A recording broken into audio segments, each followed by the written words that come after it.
It's Friday, and Friday is our Inspiration Day. And today I'm here with Dr. Benestroba, who is a psychologist for children and adolescents.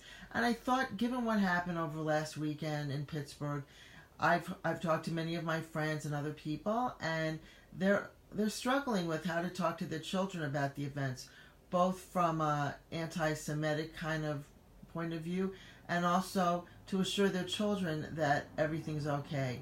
So thank you, Benna, on very short notice, meeting with us today. No problem. I just wanted to also remind people that tonight, in solidarity for the people in Pittsburgh, and especially the Temple, the Tree of Life, everyone is supposed to go to temple and pray. I know I'm going to my temple, and I'm hoping other people will too, and that Westchester gets written up as one of the best places to be.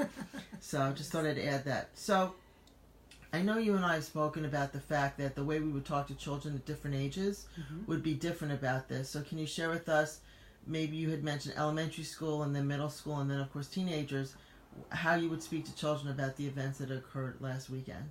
Sure. I think one of the first most important parts is to kind of get your own sense of how you feel about it, so that you're prepared when there's whatever type of reaction your children have. And trying not to have one of those really, your kids, especially younger ones, will really feel your feelings instead of necessarily what you say. So it's important to really get a check on that for yourself before. I know some of my friends are freaked out. It's like, okay, how are you supposed to talk to your children if you're freaked out? Right, it's like putting on the oxygen mask for yourself first in the airplane before you can help anybody else. Right. And I think as children are different ages, there's obviously going to be a different reaction you're going to have in different things that you should do. So when they're younger, I think less is more. So it's really reassuring them, but also just giving them a short response if there is a question of what happened or you don't know what they know. So really first finding out, what do they know? What is the school telling them? If they're in Hebrew school, what are they talking about there? What have they heard from their friends? That's a good point. And also talking about your feelings and asking them their feelings about it. Giving open-ended questions in the beginning to give them a chance to talk about maybe stuff you wouldn't even think that they would want to know about.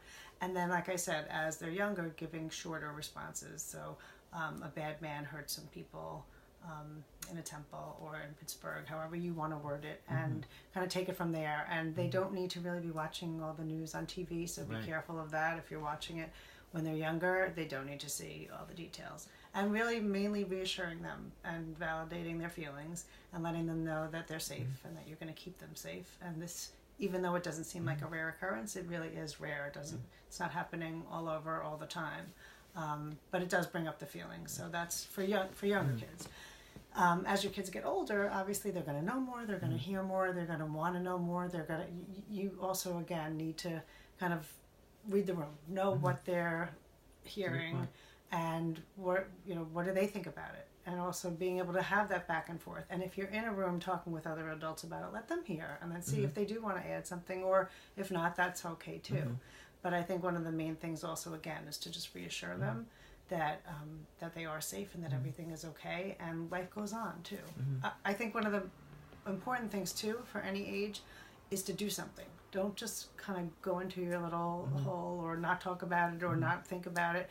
You really need to, as we talked before about, live and go out there and then do something, whether it's donating your time, your money. Going to synagogue is really a good thing to do. If they're younger, if they want to make a card or a picture for some of the people in Pittsburgh, just feeling like you're part of and that you're doing something, I think really can help the kids. And they see that you're doing it together as a family too. One of the things that I thought was really important when I was watching all the coverage from Pittsburgh too, is that there was a huge community.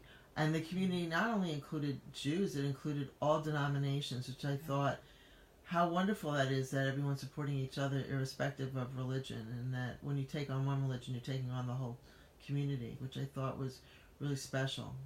Yeah, it is time also to be a part of, as I said before, and part of the community, whatever your religion. I know that they have had some vigils around where they have had people from synagogues and from other different religions as well participating with each other, so I do think that's really important. The other thing that you and I talked about was the fact that if you're noticing a kid's really anxious or not focusing, and you suspect maybe they heard a little too much, How do you deal with that? Well, I think, as you just pointed out, sometimes kids won't talk about it, and you'll notice. Maybe you'll notice. I hope you'll notice a difference in their behavior. And some kids, younger kids, act out their feelings sometimes, and they're not even aware that they're doing it. You might see them doing more cops and robbers or bad guy, good guy kind of things. And really being aware: are they spending more time alone in their room? Are they kind of very emotional more than usual? Trying to really see if there are any differences, that they are struggling, and obviously trying to talk to them about it, trying to reassure them. But then if there really is a lot more than you feel like you could handle, it's always important to get professional help.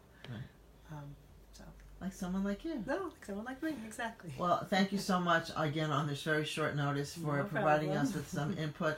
I know there's a lot of articles out there and a lot of people. I mean, I heard someone say, if they're little, just lie to them and tell them everything's great. And I said, no, I don't think that's right. And that was prompting me to call you, because I would hate to think, and this is a leader in the Jewish community, it troubled me that he said that. Yes. So thank you so much. Of course. I did want to add one more thing. Yes. Is one of the points that we talked about before too, is instead of also only focusing on the negative and the bad guy that did something, focusing on the people that have helped and the people that were there, the responders, and everybody that is, there are people out there that are good people that want to come, to help others too. Well, that's a great point, because you have these people who do these things, but by and large, most people you come across are pretty decent people. You have the bad apple, so to speak, and that sort of clouds everything else. But you're right, focus on that there's good people who'll help you if you have a situation. Right. Thanks again, Vanna. See you soon. Bye. Bye.